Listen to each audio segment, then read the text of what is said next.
Good morning, everyone. It's Lindsey Baker with the Action Hour. I'm back today with Craig C. Downer. Craig is an ecologist, and he is also very concerned about the wild horses and burros. He's an author. In fact, he just came out with a new book we're going to talk about. But the main subject that we want to get into is the plan to restore America's Mustangs and Burros through reserve design and rewilding. And that's a two-part plan that Craig is going to tell us all about. But Craig, thank you so much for being here today. Yeah, it's great being here, Lindsay. You're looking great. Thank you. And before we get into all of this, I want to ask you, first and foremost, what is going on with the roundups? What's the latest that you can share? It's terrible. They're rounding up thousands of horses from their legal areas, and they're dying. It's extremely hot. It's over even 100 degrees, and over 90, even 100. And many of them are suffering terribly. Some of them are being mangled, their bones are being broken, and they're having foals. Mares are having foals. They're putting down animals that they shouldn't be. It's just outrageous, and they're doing Craig, for our audience that doesn't know, let's give them a little bit of the background for people that have just come in on this. There's actually an act that was enacted by Congress way back in the 1800s. And you're going to tell us about that and tell us how the BLM is breaking the rules and why is that happening? How is that happening? If you would, just fill us all in on that. Well, the Wild Free-Roaming Horse and Burros Act was passed in 1971. So it completed 50 years last year in December. It had a glowing send-off from President Richard Nixon. But they're supposed to have these legal areas on the BLM and Forest Service lands. I mean, it should have been at least around 54 million acres on the BLM and the Forest Service lands. But over the years, they've managed to zero out the wild horses from most of their legal areas. And they continue to do that. And the law says that the wild horse and burros shall have the principal resources in their legal areas. But they do all the opposite. They give most of the forage resources and the water to cattle and sheep ranchers or big open pit miners that squander a vast majority of water and even poison it. And they draw down the water tables and they end up drying a lot of springs up. So it's an intolerable situation, and it's just like the broken treaties to the Native Americans. Or it's like the betrayal of the buffalo or the grizzly bear or any of the wonderful species that occur here. And we've got to stand up and restore this law. I was going to ask you, Craig, to go into a little bit now about how it impacts not only on the animals, but on the humans. Like, talk a little bit about, give them a little overview of how it affects the land and what has been happening over time, the degradation and deforestation, and how it contributes to so many things, wildfires, etc. Can you jump into that a little bit for them? Yeah, exactly. We got a lot to cover. Yeah, exactly. I mean, the horses and burros are deeply rooted natives here. The fossil record proves that, and so does the genetic examination proves that they've been here for many millions of years, and they fill a very important role in the ecosystem.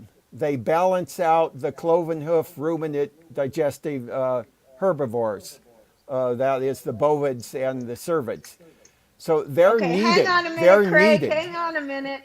Explain to our audience what you just said in just layman's terms. So you're talking about the cloven foot, that would be the sheep and the cows. So can you just explain that a little more? Because you kind of going over our Oh heads here.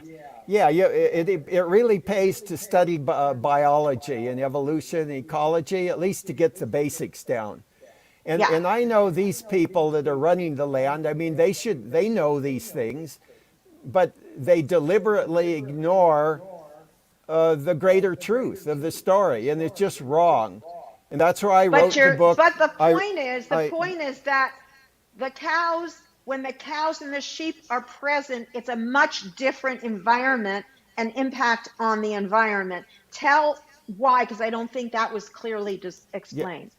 yeah. It isn't the cows and sheep's fault because they would adapt if left on their own resources, and the ecosystem would balance out. It's people who are over manipulating the ecosystem and forcing too many cattle and sheep in too little of an area, and it's degrading the West. It's destroying the soils, destroying the water supplies and the aquifers and the watersheds, what I call the living sponge. Now, the equids, the horses and burros, are a great balance to that because they restore soils. They are greater seed dispersers, and they have a different digestive system. And they disperse their grazing pressure over larger areas. So they're needed for balance. And there are many studies that show how they actually help the cloven hoof ruminants. And if you go on to my recent article here, 50 years, they have 50 years on, here's how America's wild horses can be saved. I explain succinctly, and I'll give you the link to that. And there's also my book, The Wild Horse Conspiracy here. Yes, Yeah. yes. I'm going to be sharing right now your website here. Let's see if we could get that up there. Oops, it's not letting me do it at the moment. Let me just remove that. But we will be sharing those links. That's the wildhorseconspiracy.org. You can go to that site and get all the information that you need.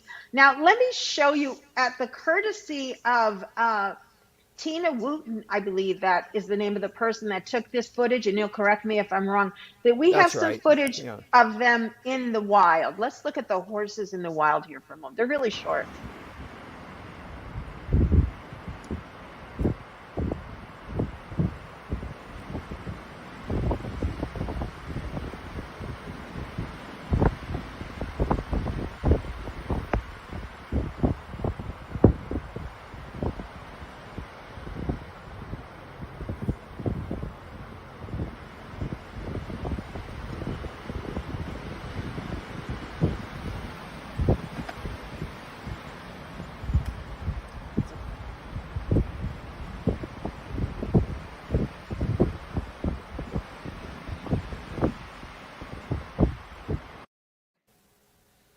Okay, so are you saying that they could live that way with it? It didn't look like it was all burnt out and everything. It looked like they were okay and they were living within the, Yeah. ecosystem well. Yeah. Are you saying that if we left them alone, that's the way it would restore to? Yeah, absolutely. If you left the plants and animals alone, they would heal the earth.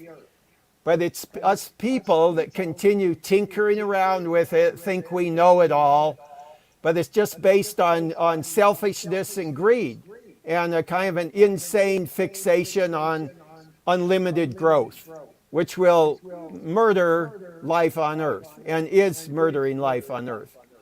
But the horses are wonderful healers, and many studies have proven that they restore soils, they restore the vegetative biodiversity, and they help many other animals because they're ancient presences here that have developed many mutualistic relationships with many different species. And so people have to pull in their horns or it's going to be too late.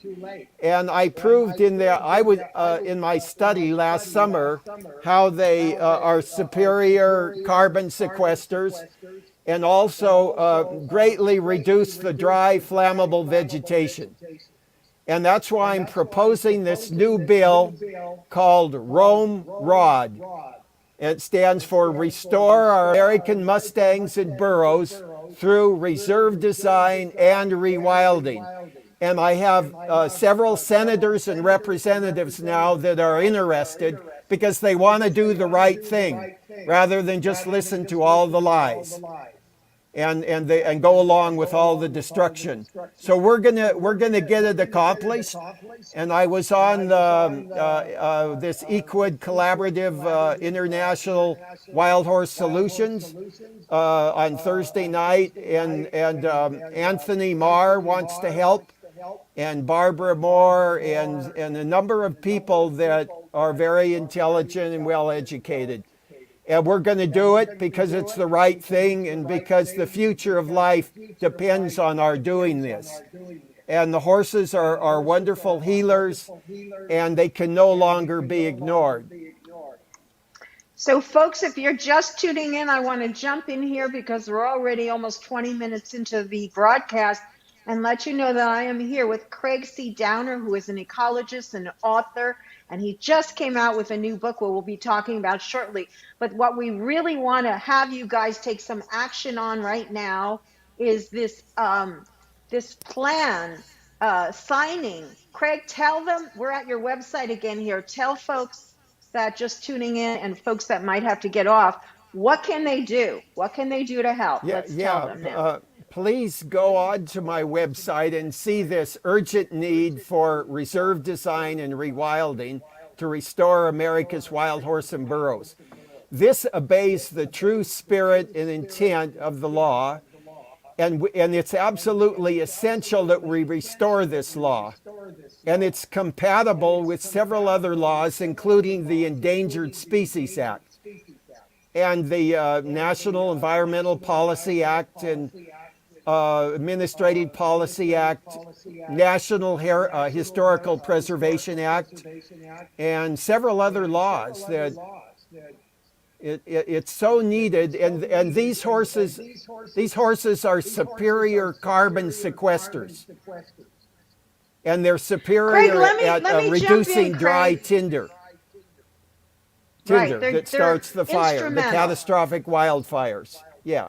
Right. Yeah. Let me jump in here for a moment because I'm sure our audience is asking this question.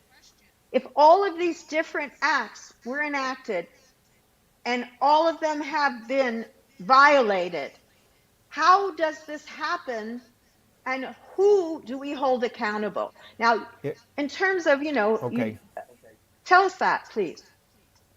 Well, it's who do we it's see? our, Who do we go to talk about this? I mean, I would say basically this stems from the exploiters of the public lands who do not want to share. And because they have a lot of money and they derive fortunes from exploiting the public lands, they use their money and their influence to buy the politicians and to get their corrupt policies being enacted in the regulations of the government agencies, which is actually a corruption. So the common people have to stand up for what's right, and we have to really scream about this because it's threatening life on Earth. And the wild horses are a wonderful quality of life issue, and this is a general public issue for the common good. There are greater things in life than money and luxury, artificial luxury. There's a well-functioning ecosystem, and people have to learn to restore that and live in harmony with it.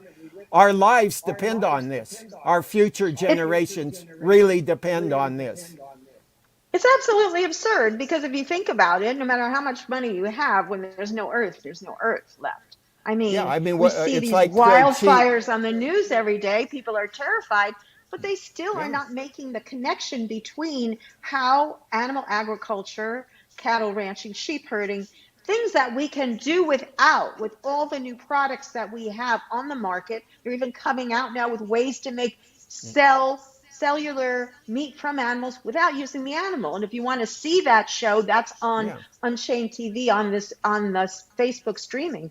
Yeah. And also, don't forget to download the Unchained Yeah. TV streaming app for yourselves, and you'll learn a lot about all of these Right. issues. But back to the main issue here, this is criminal what's happening Yeah. because it is threatening our very lives. And as you say, no matter how Absolutely. much Yeah. money, I mean, no matter how. it's the Now, most Craig, before serious we move situation. on, sorry to cut in there. Before you move on, I want to just stay on this subject. You talk about feces. I know people, they get a smirk on their face, but the difference between and how that affects the environment, we want to show some concrete evidence of how this is true, what we're saying. So let's watch this from another interview I did with Yeah, you. they contribute so many things that are positive. It makes sense because they co-evolved here for not just thousands, but for millions of years, as did the whole family here in North America and elsewhere too, but especially North America. And consequently, when they return here, many hundreds and even thousands of species of plants and animals respond to them because they remember all the beautiful relationships they had over the millions of years. They actually enhance ecosystems. And what I say, a lot of this has to do with their digestive system, because they have a different digestive system than the so-called ruminant cloven-hoofed animals like cow, sheep, and deer. These animal, what they call the parasodactyl, which includes the horse family, the rhino family, and the tapir family, have a different digestive system. It's similar, but it's significantly different. And they have what they call a cecal digestion, post-gastric cecal rather than pre-gastric rumen digesting fermentation. They have this. They have the cecum as the main fermentation organ, and they don't as thoroughly digest what they ingest.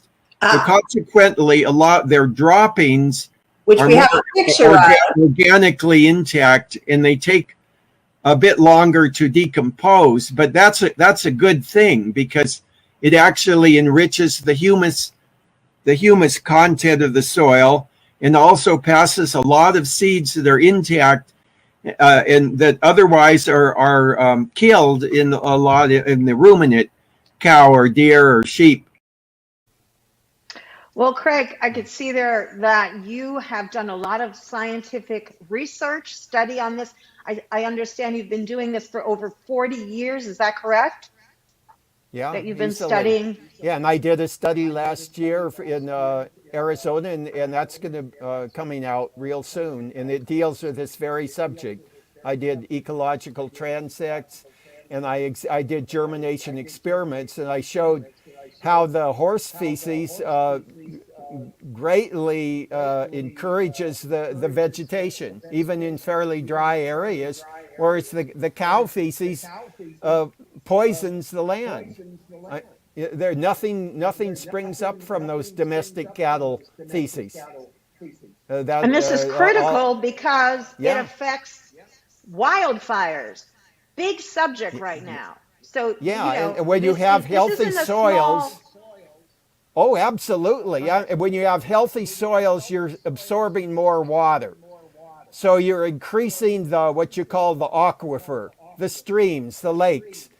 And consequently, when there's lightning strikes, it doesn't take hold. But if you have a dry ecosystem and you have dry cow patties, and it bursts into flame, and then the forests and the bushes and the grasses burn up, and that's what's happening. So we've got to recognize, we've got to learn how to respect nature, respect the horses, and respect their natural home, their ecosystem or habitat. It's essential we do this and not just be thinking about ourselves. I think too many people are manipulated by their creature comforts. And they're kind of led around by the nose by their gut appetites and their people that flatter them and all that. I mean, this is leading to the destruction of life, and I really do advocate, as you say, for vegetarianism, or especially veganism. And Yes. in so many ways, our consumer habitats are killing the earth. Like all the plastic that we buy, and it's poisoning the oceans or poisoning the soils. We have to stop this. I mean, this is the real purpose of government. The purpose of government isn't to cater to every slob that wants to make a bunch of money and live like a slob. It's about, hey, let's do the right thing, and let's face the real challenges and make the real changes that we need to make. Let's be people of conscience. Yeah, let's not lose this precious earth and resources and beautiful animals, because once we lose them, it's no going back. It's no going back, and No, it's we tragic. could leave a sterile tombstone here on planet Earth.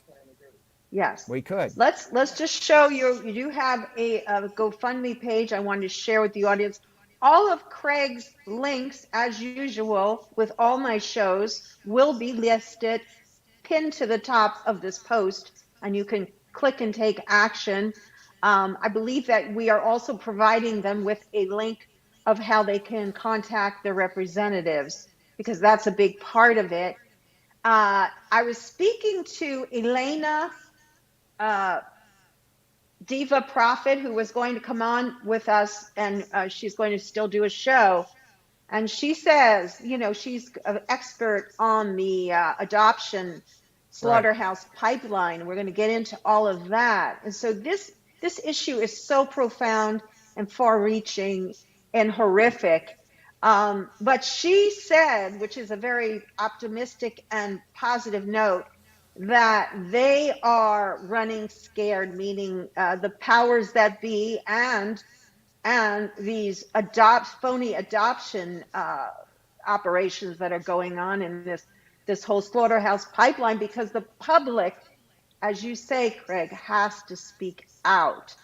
And another way, I'm going to segue a little bit here because I want to get into your book, and we'll get back to this a little bit more before we end. But I want to segue into your book. A lot of ways that activists do speak out, of course, is signing petitions, protesting, etc., but using their creativity. And that's what you did, Craig, with this book. So I want you now to talk about Wonder Streams of the Soul, this new book that you're launching, and tell us a little bit about the book and all of it. Yeah. Explain it. This book communicates the great beauty of nature and how it relates to the higher spiritual reality of life. And it's a very profound book, and I've always been a great respecter of language, and I believe we should treat language with as an art, and that can reveal greater truth. But a lot of my book stresses the need for reverence for life and for recognizing the relationship of all species as being related and all beings. And for, if you'd like me, I can read a little poem here that I Sure, wrote please about. do. Okay, it's called Poem to Wild Horses, and it came to me in 1995. Lovely. I write a poem about the wild horse because there's a lot of feeling here, albeit much long suffering and abuse by man most gruesome, yet too vast wide open spaces, and many lives lived out with grace and in joyful freedom. 'Tis a saga of the Old West, and I believe the new. This story is this story of the wild horse, this enduring, wind drinking, runner of desert and plain, as alas, a very time. His story is one with yours in mind. May he reach far upon this earth plane. For 'tis a saga of what this land is yet to be, of a destiny yet unfulfilled, when man and horse in freedom live, once again with mutual respect. That's a poem that Thank came you. to me spontaneously when I was So out in the beautiful, desert. really. Thank you. And this book is available. Yeah, talk a Right. little bit. So So you wrote it was these just, poems over time? yeah, it's go back a number of years, but a lot of them I wrote just recently in the last few years. So I'm a member of the Nevada Poetry Society, and they've helped me a lot with learning different forms of poetry. But I have been able to memorize some of my poems, which I can recite, and that's a great ability. So I'm going to be doing more of that. And I also have sort of philosophical essays. They're related to conservation or all kinds of things, spiritual reality, and my knowledge as a scientist as well. I Concerning love the the fact that you ecosystem. blend both the science and the spiritual together, and that you can make that connection.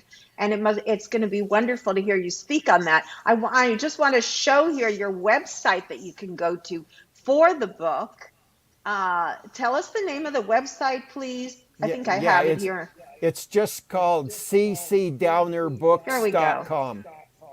Right. Yeah. So, folks, you Yeah. can go to this site here and pick up And a copy of Craig's book. It has some beautiful illustrations of it. Not some of them are my photos, but others are I identified on the World Wide Web to illustrate the points. It's a tremendous variety in this book, and it's really a wonderful book. It's taken me 3 years to get it perfected now. So I'm looking forward to doing book fairs and bookstore events and just in general to recite my poems and present the ideas. I deal a lot with this central concept I call the spiritual evolution. That's related to a lot of religions and philosophies that seem to be kind of innate in me since I So was it's just a sort of boy. from your own experiences, blending Yes. all the things. It's almost like an Emerson, where I'm not saying you have the same philosophy. I don't know your philosophy Yeah, no, or I your have a spiritual lot in beliefs, common but with the it's got to do a transcendentalists. lot to Yes. do with nature, etc., and Right. learning from nature, and I think that's beautiful. Yeah, So, that would be Craig, I do wonderful. want to. Absolutely. I want to show a couple more of the horses in the wild clips for folks again.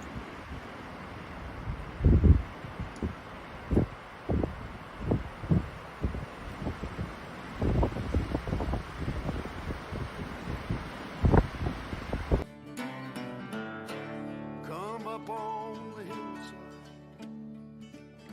we'll have a time. If you'll bring the kisses, honey.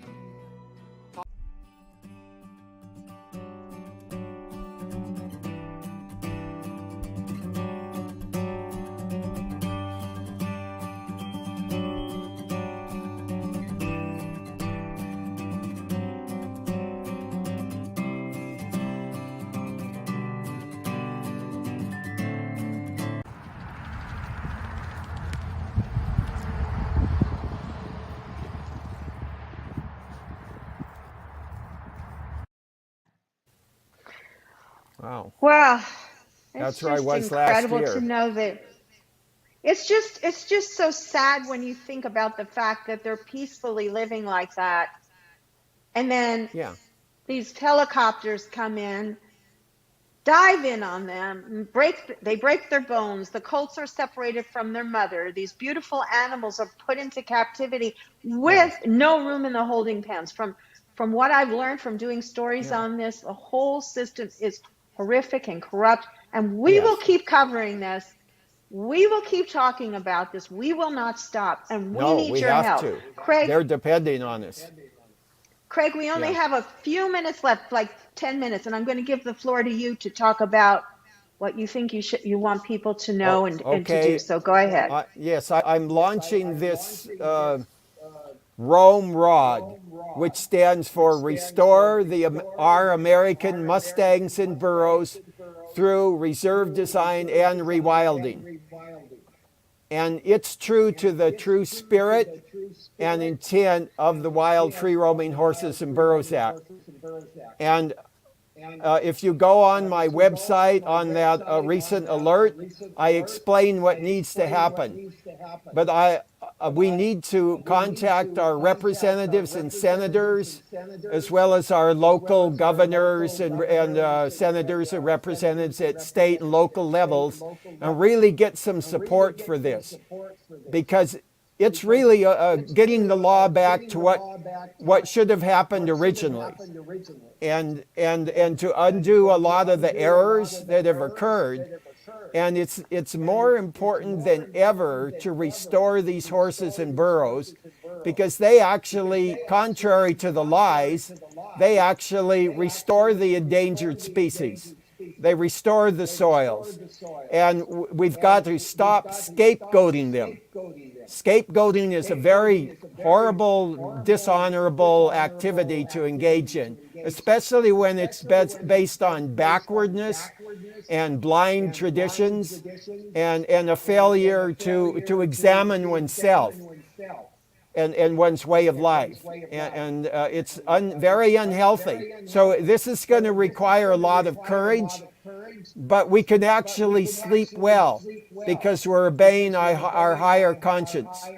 And get my book, Wonder Streams of the Soul, because it's actually a very inspiring book. And it's based on a lot of inspirations that came to me over the years.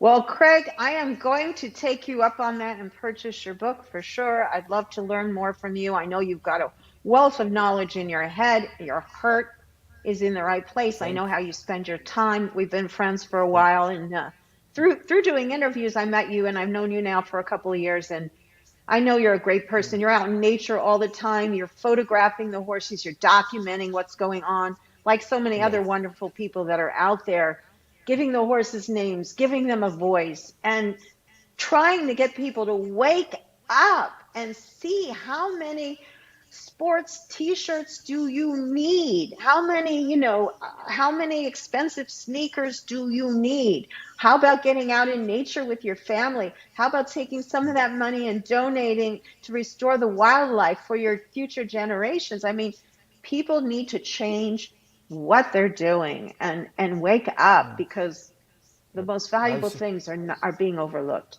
Yeah, we need to live conscientiously, to really consider everything we do, how we live, and all the wonderful possibilities there are to live in harmony with nature, or as I call the great rest of life, That is so fulfilling when you get attuned with all the plants and animals. It's like going up into heaven. It really is. And I've been studying recently the Taoist way of life, which is to be attuned to all the different presences and to live in a sensitive manner. And they have great advice on how to be healthy rather than manipulated by people that want you to live in a way which is really degrading. Well, I think people are waking up to many, many different spiritual practices, historical practice, cultural practices, and taking from each of them and respecting them and taking a new look at them. And I think that's something that has to happen in our schools and our American schools, where we have to go back and look at our curriculum, et cetera. But, one step at a time. Let's try to get the awareness out there about the horses. So everyone, please share out this video. Go to Craig's site, thewildhorseconspiracy.org. Check out again his book. Here's the CC Downer books.com is the website for that. Craig, thanks so much for being on. Please come back.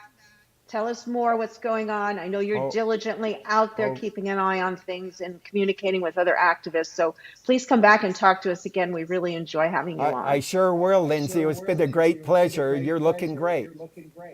Oh, thank you, Craig. Bye bye, everyone. Thanks Bye. for tuning in.